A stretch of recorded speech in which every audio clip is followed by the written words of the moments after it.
So I was going to ask in particular, like, you've addressed Tommy Robinson, you've addressed like Lawrence Southern and all these people in particular don't really deserve the respect that in particular I feel like you do. Yeah. So one of my first questions is, why do you give a platform to people who think that rape only matters when it's Muslims? Why do you give a platform to people who only think rape matters when Muslims are the perpetrators? Yeah, that's a good question. Actually, some Muslims ask me that. Now, why'd you waste your time with these people? Yeah. So to be honest, it wasn't an easy journey. Like trying to catch Tommy Robinson, Lawrence Southern, she came to me. I was looking for her. She actually came to me. Yeah. Jada, France, and Britain First, same. I was looking for them. Yeah. So the question is that look, these people are speaking about my religion. They're lying. When it's a rape case, like you said, when it's a Muslim, they want to know, which is a sick mentality. You know, there was somebody who tweeted yesterday, and he goes, basically the ones who live in this country, they have a right to do that. I was like, what do you mean? Like, the response often tends to be that British people are the majority in the UK, so that somehow makes it okay that a majority of them are the perpetrators. How does that make any sense? Exactly, the point here is this, is that, look, we should hate the act, not just the person who's doing it. So that doesn't mean, if it's a white guy, it's calm, it's one of us. What do you mean it's one of you, fam? If he's raping a little girl or boy or whatever it may be, we have to put them in their place. Precisely. So the reason I went after them is to expose their lies. Yeah, that when they're confronted, Jada in the second video, she didn't come out of the police station for 4 hours. She ran out the back door, we had to chase her to show how much of a liar, lying they are. You get what I'm trying to say? Yep. Tommy Robinson, same thing. Guy was dodging me for flipping a whole year. Then on the phone call, I caught him, and he didn't know I was recording, yeah? So he got exposed. Then he didn't want to meet, so I had to catch him in Cambridge, yeah? Lawrence Southern, she came to me, and you can see a similar situation with all of them. When you talk to them and ask for evidence, you claim this. Bring me an evidence. Nothing. What do they talk about? Like little kids in the school. You have the lurgies. Yeah. He was going to my cameraman. Look at your jacket. Who debates like that? Who talks like that? I know what you do in Dubai. Tommy, what do I do in Dubai? You go clubbing. What the flipping hell are you talking about? Like, are you disturbed?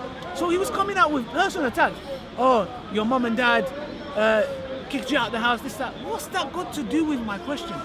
So my whole point of going after these guys is not for them, for the general British public to see their lies. Mm-hmm. That's why, otherwise I would never go after these people, man. I would never waste my time with these people.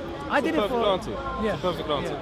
I was going to say Lawrence Southern in particular was like quite triggered that you didn't want to shake her hand or touch her. Yeah, they're trying to touch my hands, but it's not happening. You get me? Can you explain to me how does that make sense? Because in particular, when you do address a lot of these people, they say that Muslims are coming over here and they need to stop migration because British people are losing British values. Yeah. When you ask a lot of people what do British values mean, they have no answer. No, that's what I'm saying. They have no answer. So my question to you is, someone who's grown up here, how long have you been here for? Since I was 1 year old. What would you say British values are customs, is British values? To be honest, man, the only thing I know, I don't know if that's British values, is like roast dinner on Sunday. I don't know, I'm being honest, man. Yeah. Like Sundays, when I was not a Muslim, I used to have roast dinner. It was banging, you get me? It was. But other than that, I don't know, like, okay, this is British values. I don't know. So if that is if that is British values, what do Muslims do by stopping that? Make it allowed. See, make it allowed. See it like this, yeah? If I said to you, you have to sell this apple, do whatever you want. So now you have an objective in your head. I need to sell this apple with any means possible. It's the same with them. We have to make Islam look a certain way, any means possible. So what they're doing is this. Anything. So you'll have these hate preachers who come here every week, bringing the most lamest, dumbest arguments I've ever heard in my life. Why? Just to put that negative image about Islam. The whole purpose is, I'm going to come to the park, even if I can say one thing about Islam, good, that's success for me. So that's how much of low life they are. That all their life is based on. When I said to her, can you show me a single verse? She starts going on Google. I go, Lorna, are you going on Google? She goes, yeah. I go, you have no idea what you're talking about, that you have to flip and go to Google. So I was there to show the ignorance. And why did they not upload the video? She had two camera women that day. Why did they not upload the video on her channel? Do you get what I'm trying to say? Exactly. And that's the point. Exactly. So that's why we need to put pressure on these guys and think, nah, it's not an open play field. You're going to come and talk about my religion and things happy days. Yeah? When I confronted Tommy Robinson, he knows what time it is now. He's got a big watch. That says Ali Dawah. You know? Because he needs to know. He can't come and talk about my religion like his happy days. That's why I put him in his place. He needs to know. Well, I was going to say, with Jewish societies in Stamford Hill, I don't know if a lot of people do know that they're allowed to live under their own laws and they're allowed to live under their own kind of like authority and stuff like that. Why is it then such a big problem that Muslims in the UK want to be judged by Sharia law? Like I said to you before, it comes back to the point of these people are attacking Sharia councils. Why is the Sharia council? Why is the Sharia council? If two Muslims have an issue, a dispute, just like Jews have a council in Stamford Hill, they go there to go by the law of Allah. It's not like we're not doing something against the law. Do you get what I'm trying to say? Yeah. So the issue is, it comes back down to, they're going after flipping halal slaughters. You're funding terrorism. What the hell are you talking? Terrorism, a flipping cow. A sheep, what are you talking about? This dumb, I'm telling you, fam, you laugh. But these guys are just like, and their followers, not all of them, I spoke to a good Tommy Robinson followers, they have genuine concerns. But Britain First, they're just idiots, man. You believe in terrorism, this, alright, bring the evidence that halal slaughter provides funds terrorism. You have no idea what you're talking about. You're just lost, you're bored, and you're thinking, let me jump on the bandwagon. That's what it is. It's funny you talk about Britain First in particular and funding terrorism. I will come to that because it is a certain point. But I do have to say as well, in particular, they tend to put out this idea that London has become a very Muslim-centric state, and that apparently we have no-go zones. As someone who's lived in London for 20 years or so, I know that not to be true. But do you think these same people would have anything to say back in the day when the pubs used to say no blacks, no Irish, no dogs? They'll be fine. Back then they'll be okay, you know. The issue is this, no-go zone areas. Fam, how you bro, with these people, in open invitation, any no-go zone area, I'll come with you. I will come with you, let's go. You're chatting, no, someone goes, I went to a no-go zone area. Then fam, it's not a no-go zone. Why are you doing in the no-go zone area? It's a no-go zone area, but I'm in the no-go zone area. You're chatting nonsense. You're chatting BS. There's no no-go zone area. She went to the East London Mosque, no-go zone area. You was there doing your video. Non-Muslims walking past and going to work every day. It's just hate. These guys are hate preachers. I say this again. It's because of these people that their little foot soldiers take action and start running over Muslims. Precisely. Just the same way ISIS preaches hate, and their little foot soldiers come in and run innocent non-Muslims over. They're from the same camp. So I'm going to ask, Tommy Robson's had a few marches in particular, and these marches have cost like the British taxpayers multi-millions in order to police. They're here because of him. Precisely. So we know that police in particular are low on fundings, which is why, in particular, they've stated that they've had troubles trying to tackle all of these grooming gangs. Do Tommy Robson and his crew actually care about the rape of young British girls, or are they using this theme as a cash cow in order to vilify Muslims? I would say both. If I've got to be honest here, because Allah says to us in the Quran, speak the truth even if it's against yourself. So just because I don't like him and I dislike him, I'm not going to speak falsehood. I believe he does have concerns. But at the same time, he's hitting two birds with one stone. His concerns, pocket money in. Has a following. Do you get what I'm trying to say? Tommy Robinson has a personal problem with Muslims. I know his personal life. If I go into it, he'll do backflips, yeah? I know his personal life, yeah? I know very deep. I know why he hates Muslims, yeah? He has a personal problem with Pakistanis. Okay. He used to be in the cocaine. He used to sell cocaine in Luton, yeah? With a few Pakistanis. Certain things happened. He got bullied, yeah? So how is he going to channel the anger? If he has an attack on the Pakistanis, he's going to be racist. What's the best way to get at them? Attack their religion. So that's why he has a personal hatred towards Muslims, and he channels that through that, without being called racist. Another question is, we often hear about how these grooming gangs use Islam as a reason as to why they groom these girls.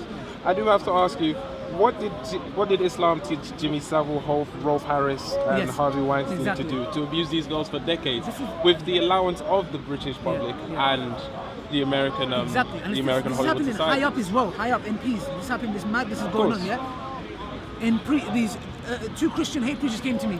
Do you condemn these Muslims, blah, blah, blah, blah, yeah? I said, I'll ask you the same question. Priests in the church, they're raping little girls and boys like it's happy days. Are you doing anything about it? No, what do you mean no? Why is it one rule for me and one for you? Yeah. The question, what was the question that you asked?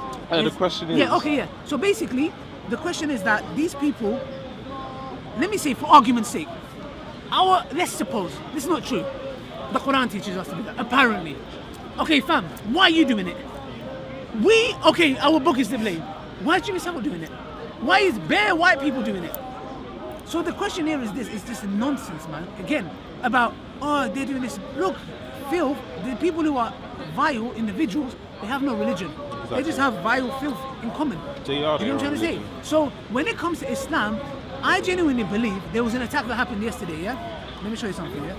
You know in Germany, that guy who drove his van into this crowd? German guy. Yeah, you didn't hear it, did you? You know German guy. Did you hear it? No, because he wasn't a Muslim, that's why. There was a shooting in Luton. Yeah, because it wasn't a Muslim, you didn't hear it. Watch. I want to show you something, yeah?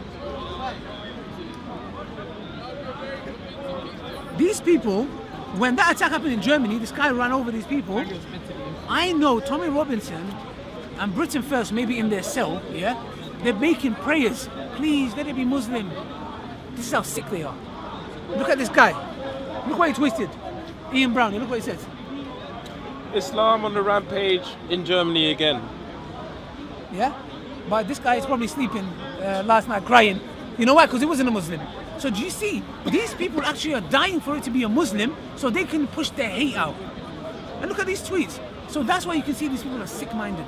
They're sick-minded, they love it. Because as long as it pushes their agenda and carries the hate, they love it. Let it happen. Let innocent people die. Same with ISIS. Yeah, let them kill, attack our country so we can say to these emotional young youth, look what they're doing to us, let's do it back to them. It supports them. Precisely. I was going to say, the number of casualties caused by warfare has risen quite dramatically in other countries such as Libya, Syria, and especially in the Middle East. Do you think us as the British public, who pay taxes and fund the military quite indirectly or directly, do you think that it's time that we stop pretending that we give a shit in particular? Especially when we're talking about, say on Facebook, you put the flag on your profile pic.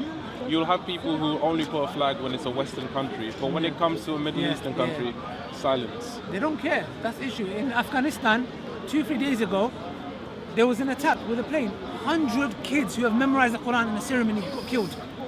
You didn't hear about it. You don't care about it. You get what I'm saying? No one talked about it.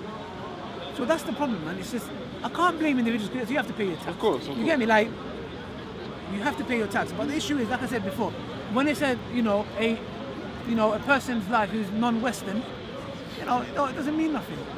Otherwise they all put their flags up. If it's France or this, that, nobody's saying don't. But, where's the double standard? There's a selection. There's a selection process. I'm going to ask as well. Muhammad Ali went to prison, as we all famously know, for opposing I think it was the Vietnam War at the time. Do you think more people could gain inspiration from this kind of defiance? To be honest, man, like I said, any kind of killing of innocent people, stay away from it. Stay away from it, like simple as, even if it's like, oh, but it's the army, so what is it? What kind of bullets do you shoot? Different ones. It's the same, it kills people. Stay away from it. Like, I would personally say, stay away from it, man. Killing innocent people. Don't even go near it. I was going to say as well, do you find it hilarious that the state that would rather see hundreds of kids killed due to excessive firearms, access to firearms, I'm talking about America in particular, is the same state that puts a lot of sanctions on other states for trying to arm themselves and protect themselves from higher powers? That's what I'm saying. Like you said before, look at the hypocrisy. That's my point. You get it? I don't even need to say nothing. You saying is enough. One rule for us, one rule for another people. I was talking to a gentleman over there, and I was talking about how Western people have this idea that they're not accountable for the sins that brown people or Muslim people or anyone of a non-Western background are accountable of. Do you feel like there is a culture where people feel like they're not accountable for certain crimes, whereas other people should be held to the highest degree of accountability? Do you mean, like, for example, if a perpetrator is a non-white, that they should be held to more accountability? I'll give you an example. If a shooter in America shoots up a whole school and kills hundreds of people, it's mental health. Yes. But when someone flies a plane into a building or someone blows up an arena full of kids, it's Muslims, it's Islam. So do you feel like there's a different level of accountability for certain individuals? Yeah, of course. Like I said before, you see it today. Today, like, the black people went through this. Of course. It's just like it's a communist, then it was a Japanese, then it's the blacks, the Jews. Now it's Muslims' turn. It's a cycle. I was going to ask, how do you think we should tackle this going forward? Like, to be honest, like I said, look, education is key. A lot of people were upset when Tommy Robinson came here with his little crowd. The only reason he came here, because he knows if he came here by himself, intellectually he'll be destroyed. Intellectually, we janaza, yeah? Well, not just intellectually. Intellectually, it'll be night for him, yeah? So that's why he came with bare mans, quickly came in, gave his speech and ducked out, yeah? But he doesn't realize that he opened the door for us. Because since that day, we have so many non-Muslims that want to learn about Islam. And education is the key. Talking, communication. Because when you speak to these people, they're like, right, man was brainwashed. There was one lady who came with bacon. She goes, I got bacon. Is that Muslim? Oh, flipping hell. You know, she actually believed like bacon is like, you know when you go to a vampire with garlic, yeah? And the vampire starts doing backflips, yeah? Came to us with bacon and she's swinging it around. Like, whoa, be careful. She might shoot any of us. Like, if it touches us, we're going to die. It's sad. It's just a sad state. You get it? But educating these people is key. You know, when you educate them, it's key. It's really important. We're nearly finished. Yeah, we're nearly finished. I was going to say, just to slowly wrap this up. Right now, Anders Breivik sits in jail in Norway. Do you remember Anders Breivik? Yeah, how can I forget him? European terrorist. Yes. He sits in jail Is he Christian? Well, he claims to. Yeah. He sits in jail for killing over near enough 100 Norwegian citizens. And he blew up. Yeah. I only did a bit of research the other day and I found out that he actually visited the UK years leading up to his manifesto. And he found inspiration within EDL members, actually quoting them as their mentor, his inspiration for this whole kind of like ideology. Yes. Where is the apology from the British Society for the death of Norwegians? Where is the apology from Tommy Robinson for his rhetoric inspiring the death of many Europeans who, ironically, they say they're trying to save? That's what I said to you. Once again, hypocrisy. Look, if that was us, a Muslim coming from here, getting inspired by whatever group, this is what we're saying. We're condemned. You have to condemn. You have to say something. You have to do something. Why is it that when a non-Muslim does it, it's just hypocrisy. It's just outright hypocrisy. The words you're saying, I don't even need to speak. It speaks for itself. Exactly. It's sad. One of my last questions is... Are you a journalist? Huh? Are you a journalist? No. Okay. I like you. You're structured though. No you seem like you're structured. Yeah. I need to be a bit more like you. I'm a bit all over the place. With my last kind of like, last kind of few questions, I don't know if you heard about Count Dankula. The guy who's with the Nazi dog, right? With the Nazi dog. Yeah. Now he's supposedly going to be serving some time in prison for what he did. Whether it's right or wrong is still in debate. But we have a very famous kind of like Jewish conservative speaker named Ben Shapiro. I don't know if you've ever heard of him. Yeah. You find it in particular astonishing that he hasn't seemed to come out with any material about freedom of speech in this case? Hasn't he? I don't think so. That's interesting. I don't think there's been any word from him in particular. Do you think there's a reason in particular why he wouldn't want to address this issue? Because it doesn't suit his agenda. Simple as it doesn't suit his agenda. That's why they're silent. Everyone goes silent. You get me? They have a moment of silence in these matters. I was going to ask for the last question. The way of Islam, in my opinion, right, equates to living your life as a good human being in general, and living your good life in general for other people. Yes. Whether that be Muslim, Christian, black, white, or Jewish. Yes. That's the message that a lot of religions do hold in particular. Yes.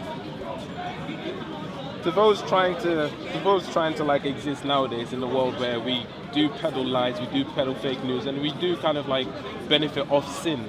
What's your message to people who would rather just exist trying to be a good person? Okay, so rephrase the question again. So my question is, given the world that we live in, the world of sins, the world of kind of like lies, and where benefits, you do benefit off being a really bad person kind of thing.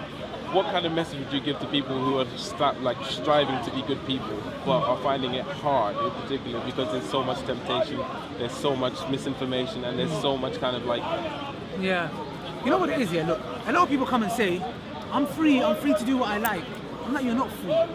Did you choose to look like this? Like a handsome man, you know? Did you choose to look like this? No. Did you choose your name? Did you choose your mother? No. Did you choose your brother? No. Your sister? None of us did. So don't come and tell me you're free. You wasn't free to choose nothing. You came into this world, and you're already in shackles. Exactly. What we're saying is, we believe serving God breaks those shackles. Because we're all a slave to something, like you or not. Be it society, be it whatever. You get what I'm saying? To a certain group, we're a slave. We're like, sometimes you look at females and the way they dress, and for example, not that I'm saying, look, they can dress however they like. I'm just saying I feel sorry in the aspect of, if you're forced into, you're made to look more uglier and uglier and uglier, because You have to wear L'Oreal because you're worth it. You have to put this makeup on and that makeup on and flipping these heels. And you look at these girls in heels and they're bleeding. And you're like, excuse me, why are you wearing that? I look good in it. Like, you're a slave. You can't see your chains. It's invisible chains. But you're still a slave to society. You have to look a certain way to be accepted. What I would say is to find true freedom is to worship the one who's created you. This is what I believe, yeah? And to live in harmony with people and educate yourself, talk to other people. But true freedom is given when you're doing what you're doing for the sake of God. Not for my man's gonna think this, my gang's gonna think this, he's gonna think that, nothing. You're thinking, fam, I'm doing what I'm doing for God. I don't care what you think about me. Do you get it? And living God's law in the right manner that he wants you to. So that's when you said to me at the beginning that you like the stuff that I do, it's more like a moderate dawah. Yeah. I would say this is what, like not me specifically, yeah? Because I try my best to do what I need to do, do you know what I'm trying to say? But I'm not perfect, so I don't want my shortfall to damage the name of Islam. It's not moderate. This is Islam how it's supposed to be. Do you get it? So some people come and say, oh, you're the moderate. I'm like, fam, there's no moderate, this, that. This is how Islam supposed to be. Maybe the ones you're watching are extremists, but this is how it needs to be. So I just try to maintain that image, you know, and just be like, you know, discuss with people. Sometimes I can be firm, but I don't insult people. I don't like, you know, I just try. If someone's coming to me as a hate preacher, it's that I'll speak firm to him, you know? Okay. Thank you so much. Thank you, man. It's a pleasure. Thank you for your time. It's a pleasure to meet you. And yeah, I'm gonna get out of here because it is freezing. Like I'm shaking like a motherfucker. Come next week, but make sure you dress up. I will have a lot more questions for you in like the future in general because I feel like you're doing a lot of good work in particular, and I feel like you come with a very strong kind of firm arm in defending Islam in general. For me personally, I'm not Muslim, but I don't like bullies. And I feel like Islam in general is being bullied completely, and I don't think that's right in particular. So I'm really glad that I got to talk to you. I'm really glad that you got your two-piece. I will try, depending on what my work schedule is like.